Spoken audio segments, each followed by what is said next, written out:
எல்லாம் புரிஞ்சுக்கோங்க. எல்லாருக்குமே அடி மனசுல அவங்க எப்படி இருக்கணும், எப்படி இருந்தா பெஸ்ட்னு ஒரு இமேஜினேஷன், கற்பனை, ஒரு ஏக்கம் இருக்கோ, அந்த மாதிரி பர்சனாலிட்டியா நீங்க இருப்பீங்கயா.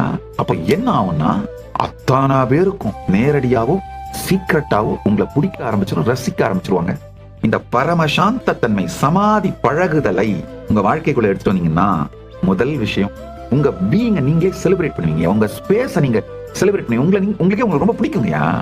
உங்க பீயிங்க செலிப்ரேட் பண்ணி, உங்க ஸ்பேஸ செலிப்ரேட் பண்ணி, சுத்தி நடக்கிற எல்லா கிரௌடட் ஸ்பேஸோட நெகட்டிவிட்டி அத்தனையும் வந்து உங்களுக்குள்ள கரைஞ்சாலும், பல நதிகள் வந்து விழுந்தாலும், எப்படி கடல் தன்னை செலிப்ரேட் பண்ணிட்டு இருக்கோ அதே மாதிரி நீங்க செலிப்ரேட் பண்ணிட்டு இருந்தீங்கன்னா, அதுதான் ஆக்சுவலா ப்ளூ ஓஷன் மார்க்கெட்டுங்க. இந்த மார்க்கெட் இன்னும் யாரும் டச் பண்ணாத மார்க்கெட்டுங்க.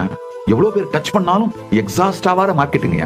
இந்த மார்க்கெட்ல காம்படிஷன் கிடையாது, சப்ளை டிமாண்ட் பிரச்சனை கிடையாது. நீங்க இன்ஃப்ளூயன்ஸ் பண்ணிட்டு போயிட்டே இருப்பீங்க.